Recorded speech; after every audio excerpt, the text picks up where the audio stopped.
Hi, this is Brian. This is Emily. We're talking about tomorrow. Today is December 6th, 2019. Tomorrow, Emily's not sure what tomorrow is. She told me that it's Saturday. I told Emily tomorrow is a day that will live in infamy. Do you agree? Tomorrow, the quote for tomorrow was, "I'm afraid we've awoken a sleeping giant." What do you think that means?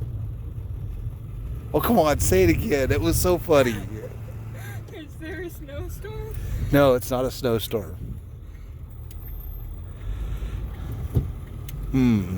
A day, what is infamy? What is a day that will live in infamy? You don't know, Brian. You don't know?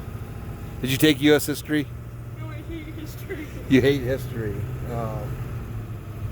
Hey, your 21st birthday, where'd you go? Hawaii. What'd we do there? Pearl Harbor. Pearl Harbor?